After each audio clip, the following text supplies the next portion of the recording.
ശ്രീ പാക് ചാരവനിത ജ്യോതി Malhotra വ്ളോഗറാണ്, travel vlogger, കേട്ട് കാണും. അതെ, യൂട്യൂബർ. അതെ, ഈ ഓപ്പറേഷൻ സിന്ദൂറും ഒക്കെ ആയിട്ട് ബന്ധപ്പെട്ട് എന്നെ പിടിച്ചെടുത്ത ഒരു ചാരസുന്ദരി തന്നെയാണ് ഈ ജ്യോതി മൽഹോത്ര. ജ്യോതി മൽഹോത്ര നമ്മുടെ കേരളത്തിലും എത്തിയിരുന്നു. അന്നൊക്കെ വലിയ വലിയ അധികം പ്രചാരമുള്ള വാർത്തയൊന്നും ആയിരുന്നില്ലെങ്കിലും, പക്ഷെ ഈ എത്തിയത് ഇപ്പോൾ പുറത്തു വന്നിരിക്കുകയാണ്. നമ്മുടെ മന്ത്രി മുഹമ്മദ് റിയാസ് പെട്ടിരിക്കുകയാണ്. സംസ്ഥാന ടൂറിസം വകുപ്പിന്റെ അതിഥിയായിട്ടാണ് ഈ ചാരസുന്ദരി ഇവിടെ കേരളത്തിലെത്തിയത്. അപ്പൊ മന്ത്രി പറയുന്ന ഇതൊന്നും ഞങ്ങൾ അറിഞ്ഞിട്ടില്ല. ഒരു മറുപടിയല്ല, അതൊരു മറുപടി ആകുന്നില്ല. അത് കേരളം ഒരു ഗവൺമെൻറ്റാണ്. കേരള ഗവൺമെൻറ് എന്ന് പറയുന്നത് ഗവൺമെൻറ് ഓഫ് കേരള എന്ന് പറയുന്നത് നമ്മുടെ ഇവരെപ്പോഴും പറയുന്ന ഭരണഘടന അനുസരിച്ച് പ്രവർത്തിക്കേണ്ട ഒരു സ്ഥാപനമാണത്. ഓരോരുത്തരുടെ ഇഷ്ടപ്രകാരം ചെയ്യേണ്ട ഒരു സ്ഥാപനമല്ല. നോക്കൂ, ഇപ്പോൾ രഞ്ജിനി തന്നെ PRD പോയിട്ട് രഞ്ജിനിക്ക് ഒരു ചിത്രം ചെയ്യണം, PRDക്ക് വേണ്ടി ഒരു പ്രൊമോ ചെയ്യണം, കിട്ടുമോ? ഇല്ല, ജന്മത്ത് കിട്ടില്ല. അതിന് പ്രത്യേക പാനലുണ്ട്. ആ പാനലിനെ കൊണ്ട് അത് ചെയ്യിപ്പിക്കുന്ന പാനലിനെ സെലക്ട് ചെയ്യും. ആ സെലക്ട് ചെയ്യപ്പെട്ട പാനലിനെ കൂടെ ഞാനിവിടെ ഉണ്ടായിരുന്നു, റേഡിയോ കേരളയിലുണ്ടായിരുന്നു. അപ്പോൾ ഞങ്ങളുടെ ഇൻ്റർവ്യൂ കഴിഞ്ഞിട്ട് ഞങ്ങളെ പാനലാക്കി എടുത്തുകൊണ്ടാണ് അവിടെ പ്രോഗ്രാം മാനേജർ എന്നുള്ള തസ്തികയിൽ, അല്ലെങ്കിൽ ഡ്യൂട്ടി മാനേജർ എന്നുള്ള തസ്തികയിലേക്ക് വെച്ചത്. അപ്പോൾ അങ്ങനെ വളരെ സെലക്ഷൻ പ്രോസസ്സും ഒക്കെ കൊണ്ടാണ് ഈ കാര്യങ്ങൾ എക്സ്പീരിയൻസ് ഇതും നോക്കിയിട്ടാണ് ചെയ്തത്. അങ്ങനെ ചെയ്യേണ്ട ഒരു കാര്യം ഇവരെങ്ങനെയാണ് നോക്കിയതെന്നറിയാം. ഈ ടൂറിസം സംബന്ധിച്ച ഒരു പ്രൊമോ കൊടുക്കാൻ വേണ്ടിയിട്ട് most influential YouTubers in India അതാണ് നോക്കി. അതെടുത്ത് എന്ന് പറഞ്ഞാൽ വാട്സാപ്പ് യൂണിവേഴ്സിറ്റി വഴി അല്ലെങ്കിൽ ഗൂഗിൾ യൂണിവേഴ്സിറ്റി വഴി ആണ് സെലക്ഷൻ നടന്നിരിക്കുന്നത്. അങ്ങനെ അനാസ്ഥയോട് ചെയ്യാവുന്ന ഒരു കാര്യമാണോ? ഇവർ തന്നെ അല്ലേ പറയുന്നത് ഈ ഗൂഗിൾ യൂണിവേഴ്സിറ്റിയിൽ ഒരുപാട് തെറ്റുകളുണ്ടോ, ആധികാരികതയുണ്ടോ? ഗവൺമെൻറ് പ്രവർത്തിക്കേണ്ട ആധികാരികതയിലൂടെയല്ലേ ഫയലുകൾ. എന്തുകൊണ്ടാണ് ഈ 40,000 രൂപയുടെ സാധനത്തിൻ്റെ ഫയൽ 6 മാസം മുമ്പ് ഹാരിസ് കൊടുത്തിട്ടത് അപ്രൂവൽ ആവാതിരുന്നത്? ചുവപ്പ് നാട. ഇതിനൊരു ചുവപ്പ് നാടയില്ല. അവരെ ഇങ്ങ് വിളിച്ചു, അവരെ കാണാൻ കൊള്ളാം, യൂട്യൂബറാണ്, 41 പേരിൽ ഒരാളാണ് എന്ന് പറഞ്ഞ് ഹിസാർ സ്വദേശി ഹരിയാനയിലെ നോക്കി ഇങ്ങ് വിളിക്കാം. അങ്ങനെ സർ, എന്നാൽ അവിടെ നമുക്ക് ഒരുപാട് സംശയങ്ങൾ ബാക്കി നിൽക്കുകയാണ്.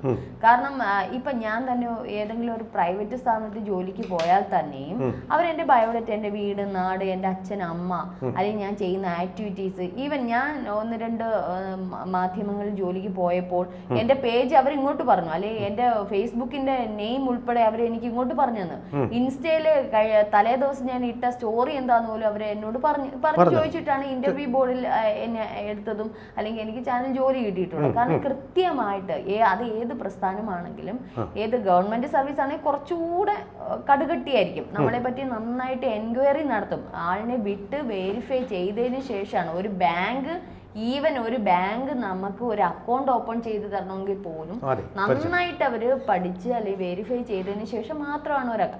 അപ്പൊ ഇത്തരത്തിൽ എല്ലാ മേഖലയിലും നല്ല ഒരു വെരിഫിക്കേഷൻ നടത്തുക. അതായത് തുച്ഛം ഒരു ബ്ലോഗറിനെ നമ്മൾ എടുക്കുമ്പോൾ ആദ്യം നോക്കേണ്ടത് അവരുടെ ഫോളോവേഴ്സ് അല്ലെങ്കിൽ അവർ ചെയ്തിട്ടുള്ള വീഡിയോസ് നോക്കിയായിരിക്കുമല്ലോ നമ്മൾ അവർ എത്രമാത്രം ഇതിൽ നൈപുണ്യരാണ്.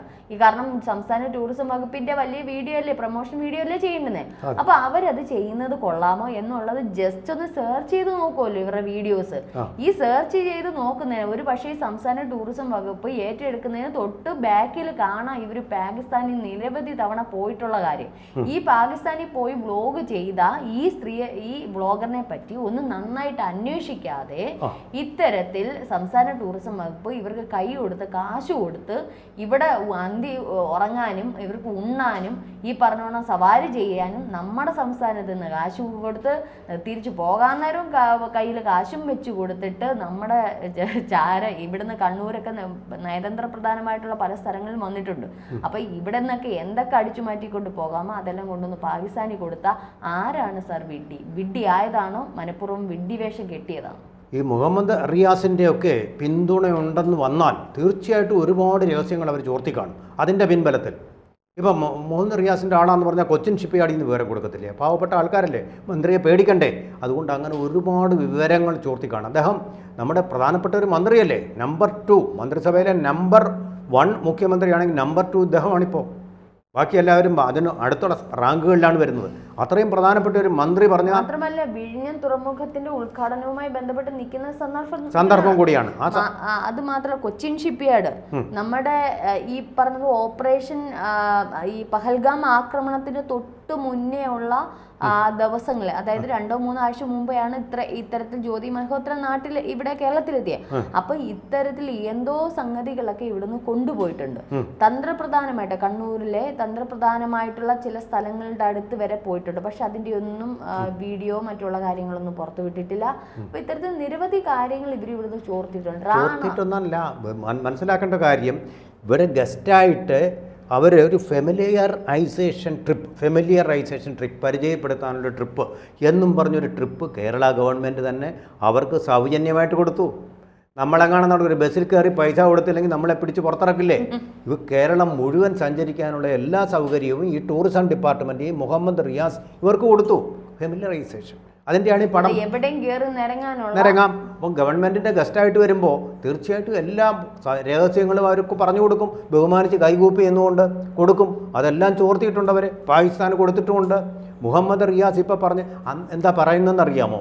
അന്ന് അവരുടെ പേരിൽ ഈ എൻഫോഴ്സ്മെൻറ്റ് ഏജൻസീസിൻ്റെ ഒരു കേസുമില്ലായിരുന്നു എന്നാണ് പറഞ്ഞത്. അത് പറഞ്ഞിട്ട് ഒരു കാര്യമില്ല.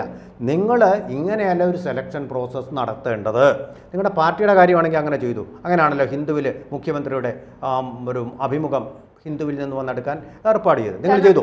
പക്ഷേ ഇങ്ങനൊരു കാര്യം ഗവൺമെൻറ്റിൻ്റെ ജനങ്ങളുടെ നികുതി പണം ഉപയോഗിച്ച് ചെയ്യുമ്പോൾ നിങ്ങളതിന് വ്യക്തമായ രേഖകൾ ഇതിനകത്ത് നോക്കി കൊള്ളാവുന്ന മുഖം ഏതാണെന്ന് ചോദിച്ച് കല്യാണാലോചന നടത്തുന്ന പോലെ ചെയ്യേണ്ട കാര്യമല്ലിത്. ഇത് നിങ്ങളുടെ സ്വകാര്യ കാര്യമല്ല. ഗവൺമെൻറ് ഓഫ് കേരളയുടെ കാര്യമാണ്. ഈ നാട്ടിലെ 3 കോടി ജനങ്ങളുടെ കാര്യമാണ്. അത് ചെയ്യുമ്പോൾ അതിന് വ്യക്തമായ രേഖകൾ വേണം. ചാരക്കേസിലെ പ്രതിയായിട്ടുള്ള ചാരസുന്ദരിയല്ല നിങ്ങളിതിന് വെക്കണം. അല്ല, വേറൊരു കാര്യം കൂടെ ഞാൻ പറയാൻ രഞ്ജനി.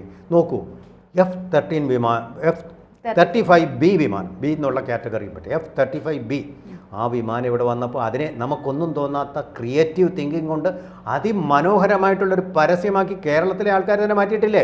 Creative talent. നോക്കൂ, F-35നോട് എന്താ പറയുന്നത് കണ്ടോ?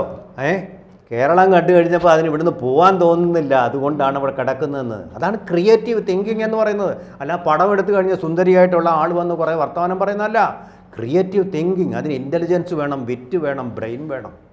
അങ്ങനെയുള്ള തിങ്കിങ് ഉള്ള ധാരാളം ആൾക്കാരുള്ളതാണ് കേരളം.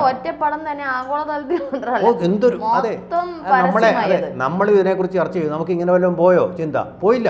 അതാണ് ക്രിയേറ്റീവ് തിങ്കിങ് എന്ന് പറയുന്ന സംഭവം. ആ സംഭവമുള്ള ഒരുപാട് ആൾക്കാരുള്ള ഒരു സംസ്ഥാനമാണ് കേരളം. ടാലൻറ്റിന് ഇവിടെ ഒരു കുഴപ്പവുമില്ല. പക്ഷേ ഇവർ കൊടുക്കത്തില്ല. ടാലൻ്റുള്ള ആൾക്കാർ ചെന്ന ഫിലിം ഇൻസ്റ്റിറ്റ്യൂട്ടിൽ നിന്ന് പഠിച്ച ആൾക്കാർ പോയി ഇവർ കൊടുക്കത്തില്ല. ഇവരുടെ ചില ആൾക്കാരുണ്ട്. ഇപ്പോൾ ജ്യോതി മൽഹോത്ര കണ്ടപ്പോൾ മുഖം കണ്ട് ഇപ്പോൾ യൂറോപ്യൻ, അങ്ങനെ പറയാൻ പാടില്ല, അതുകൊണ്ട് ഞാൻ പറയുന്നില്ല, കാണാൻ ആളും കൊള്ളാം, അപ്പോൾ പിന്നെ ഇവരെ അങ്ങ് ഏർപ്പെടുത്താം. അത് ശരിയല്ലല്ലോ. അങ്ങനല്ലല്ലോ ഒരു ഗവൺമെൻറ് ഏർപ്പെടുത്തേണ്ടത്. അവര് നോക്കിയെന്നാ പറഞ്ഞത്. ഇവർക്ക് അപ്പോഴും കേസില്ലായിരുന്നു, അങ്ങനെ പ്രത്യേകിച്ച് യാതൊന്നും ഇല്ലായിരുന്നു എന്ന് പറയുന്നുണ്ട്. പക്ഷെ നമ്മൾ സ്വാഭാവികമായിട്ട് ഇവരുടെ റീലുകൾ അറ്റ്ലീസ്റ്റ് നോക്കണമല്ലോ. ഒന്നിൽ കൂടുതൽ തവണ പാകിസ്ഥാനിൽ പോയിട്ടുണ്ടെങ്കിൽ അത് നമുക്ക് പണി വരും, അല്ലെ പാര വരും എന്നുള്ള രീതിയിൽ അത്തരത്തിലെങ്കിലും അതിൽ നിന്ന് ഒഴിവാക്കാമായിരുന്നു. കാരണം സൈബർ പോലീസില്ലേ, അവരെന്തൊക്കെയാണ് ചെയ്തിരിക്കുന്നത് അറിയരുതേ. അതെ, അറ്റ്ലീസ്റ്റ് അവര് വഴിയെങ്കിലും കൊടുത്തിരുന്ന ഒരുപക്ഷെ പഹൽഗാം ആക്രമണം പോലും ഉണ്ടാവത്തില്ലായിരുന്നു. ഇതിനുവേണ്ടി ഒരു ഇതായിട്ട് നിന്ന ചാരവൃത്തി ചെയ്തിട്ടുള്ള ഒരു ബ്ലോഗറാണ് ഇവർ. മാത്രമല്ല ഓപ്പറേഷൻ സിന്ദൂർ വരെ ഇവിടുന്ന് ഒറ്റ കൊടുത്തിട്ടുണ്ടെന്നാണ് പറയുന്നത്. നമ്മൾക്ക് ക്രിയേറ്റീവ് തിങ്കിങ് ഉള്ള ആൾക്കാർ കേരളത്തിൽ ഇല്ലാഞ്ഞിട്ടല്ല, കേരളത്തിൻ്റെ മണമുള്ള ആൾക്കാർ ഇവരെ കൊണ്ടുവന്ന് ഇവിടെ കാണിക്കേണ്ട കാര്യം. ഇത് പാകിസ്ഥാനോ? അത് മുഹമ്മദ് റിയാസിനോട് ഇത് തീരുമാനമെടുത്തവരോട് ഒന്നേ പറയാനുള്ളൂ, ഇത് പാകിസ്ഥാനല്ല. ഇവിടുന്ന് രഹസ്യങ്ങൾ ചോർത്തി കൊടുക്കാൻ ചെയ്തത് തെറ്റാണ്. നിങ്ങൾ അതിന് മാപ്പ് പറയണം. രാജിവെക്കണമെന്നും പറയുന്നില്ല. ചെയ്തത് അവധാനതയില്ല. മുഖ്യമന്ത്രിയുടെ പിന്തുണ നിങ്ങൾക്കുണ്ടെന്ന് വിചാരിച്ച് എന്തും ചെയ്യരുത്. ഇതിനൊക്കെ ഒരു അക്കൗണ്ടബിലിറ്റി വേണം. അതുണ്ടായിട്ടില്ല ഇക്കാര്യത്തിൽ. ഇങ്ങനെയല്ല സെലക്ഷൻ പ്രോസസ്സ് നടത്തുന്നത്. കേരളത്തിൽ ക്രിയേറ്റീവ് ടാലൻറ്റ് ഒന്നുമല്ലല്ലോ, സിനിമ ചെയ്ത ആൾക്കാരുണ്ടല്ലോ, നല്ല അവാർഡ് സിനിമ കിട്ടി, ഒരു മാനദണ്ഡം വേണ്ടി. ഇതിലിപ്പം റിയാസിന് അത് ഒന്നും അറിയില്ല എന്ന് പറയാൻ പറ്റില്ല. കാരണം ഈ റീലുകളുടെ രാജ്യമാണ്. കാരണം ഇതെല്ലാം ചൂസ് ചെയ്യുന്നതും ഇതിന്റെ ഒരു ക്രിയേറ്റീവ് തിങ്കിങ്ങും ഒരു പക്ഷേ റിയാസിന്റെ പിൻബലമുണ്ട്. പിൻബലമില്ലാണ്ട് അല്ലാതെ സംസ്ഥാന ടൂറിസം വകുപ്പിലെ ഉദ്യോഗസ്ഥരല്ല ഇത് നോക്കുന്നത്. ഒരു പക്ഷേ അവർ ഇത്തരത്തിലുള്ള കുറച്ച് വ്ളോഗേഴ്സിന്റെ ലിസ്റ്റ് കൊടുക്കും. പക്ഷെ അത് ചൂസ് ചെയ്തിട്ട് ഒരു പക്ഷേ റിയാസ് ആയിരിക്കും ഇൻസ്റ്റാ നോക്കി ഓരോരുത്തർ 12 12 പേരേ ഉള്ളൂ. അപ്പോൾ ഒരു പക്ഷേ മന്ത്രിയുടെ കൈകളിൽ കൂടി തന്നെയാണ് ഇത് ചൂസ് ചെയ്തിട്ടുള്ളത്. ഉത്തരവാദിത്വം അദ്ദേഹത്തിന്റെ കൈകളിലൂടെ. കാരണം അദ്ദേഹം ചൂസ് ചെയ്യുന്ന വ്യക്തികളെയായിരിക്കും അവസാനം ഇതിനു വേണ്ടിയിട്ട് വിനിയോഗിക്കുന്നത്. കാരണം ടൂറിസം വകുപ്പിലെ ഉദ്യോഗസ്ഥരെ ലിസ്റ്റ് കൊടുത്ത് കാണും. ഒരു പക്ഷേ അതിൽ നിന്ന് ഇത്ര പേര് കൊള്ളാം, ഇത് ഇന്ന ഫൈനൽ ലിസ്റ്റ് എന്തായാലും റിയാസിന്റെ കൈകളിൽ എത്തുമ്പോൾ റിയാസ് എന്തായാലും ഇവരുടെ ചെയ്തിട്ടുള്ള ഇൻസ്റ്റയും കാര്യങ്ങളൊക്കെ നോക്കി. അപ്പോൾ ഒരു മന്ത്രി എന്നുള്ള തരത്തിൽ, അല്ലെങ്കിൽ സംസ്ഥാനത്തിന്റെ പ്രധാന വ്യക്തി എന്നുള്ള രാജ്യത്തിന്റെ ഒരു പ്രധാന വ്യക്തി എന്നുള്ള തരത്തിൽ ഇത്തരത്തിൽ ചെറിയൊരു സംശയം അതിൽ ഉടലെടുക്കേണ്ടുന്നതാണ് അല്ലേ? പാകിസ്ഥാന്റെ ചില വീഡിയോസ് കാണുമ്പോൾ അത് ഒരു പക്ഷേ ഞാൻ നോക്കിയാ എനിക്ക് പോലും തോന്നും. നമ്മൾ സാധാരണ വ്യക്തികൾ പോലും പാകിസ്ഥാൻ എനിക്ക് അങ്ങനെ അത്തരത്തിൽ തോന്നി അവരുടെ ആ വീഡിയോസ് ഒക്കെ ആദ്യം കണ്ടപ്പോൾ തന്നെ. അപ്പം അത്തരത്തിലൊരു സംശയം വരേണ്ടുന്നതാണ്. ആ സംശയം എന്നേക്ക് ഉള്ളത് കൊണ്ടാണല്ലോ ഇവരെ ചൂണ്ടിയെടുത്തത്. അപ്പൊ തീർച്ചയായിട്ടും അത് തീർച്ചയായിട്ടും അത് അക്കൗണ്ടബിലിറ്റി ഉണ്ടാകേണ്ട ഒരു കാര്യമാണ്. നമ്മളിവിടെ നിന്ന് പറഞ്ഞിട്ട് കാര്യമില്ല, പ്രതിപക്ഷം ഏറ്റെടുക്കേണ്ട ഒരു വിഷയമാണ്. ആ കാര്യത്തിൽ കൂടി വീണ ജോർജിനെതിരെ മാത്രമല്ല, മുഹമ്മദ് റിയാസിനെതിരെ കൂടി പ്രതിപക്ഷത്തിന് എന്തൊക്കെ ഏറ്റെടുക്കണമെന്ന് തന്നെ അറിഞ്ഞൂടാ, മൊത്തത്തിൽ പ്രശ്നങ്ങളാണ്. അപ്പോൾ അതെ, തെരഞ്ഞെടുപ്പ് വരികയാണ്. ഇപ്പൊ രാഷ്ട്രീയമായിട്ട് പ്രാധാന്യം ഇതിപ്പോ അതിനിടയ്ക്ക് ചില ചാനലുകാർ പറയുന്ന തെരഞ്ഞെടുപ്പ് വന്നതുകൊണ്ടാണ് പ്രതിപക്ഷം ഇത്രയും ഭരണപക്ഷത്തെ ആക്രമിക്കുന്നത്. പക്ഷേ ചില മാധ്യമങ്ങൾ പക്ഷെ അവര് കാണാതെ പോകുന്ന ചില കാര്യങ്ങളുണ്ട്. ചെക്സ് ആൻഡ് ബാലൻസസ് വേണം. തെറ്റ് കാണുമ്പോൾ ചോദ്യം ചെയ്തതിനാണ് പ്രതിപക്ഷം. അല്ല, എം.എൻ. വിജയൻ പണ്ട് പറഞ്ഞിട്ടുണ്ട്, വിരിയാതിരിക്കുന്ന മുട്ടയാണ് ഏറ്റവും അച്ചടക്കമുള്ള മുട്ട. അങ്ങനെ ഇരിക്കാനുള്ള അല്ല പ്രതിപക്ഷം. വരണം, കുത്തി ചവിട്ടിയിട്ട് അതിൽ നിന്ന് പുറത്തു വരണം. കോഴിക്കുഞ്ഞായി തീരണം, കോഴിയായിട്ട് തീരണം. അപ്പോഴാണ് അവൻ്റെ ധർമ്മം നിർവഹിക്കുക. അല്ല മുട്ടയ്ക്കകത്ത് ഇങ്ങനെ സ്ഥിരമായിട്ട് അങ്ങനെ ഇരിക്കുക എന്നുള്ള പറയുന്നത് അച്ചടക്കമാണ്. ആ അച്ചടക്കമല്ല പ്രതിപക്ഷം കാണിക്കേണ്ടത്. പ്രതികരിക്കണം.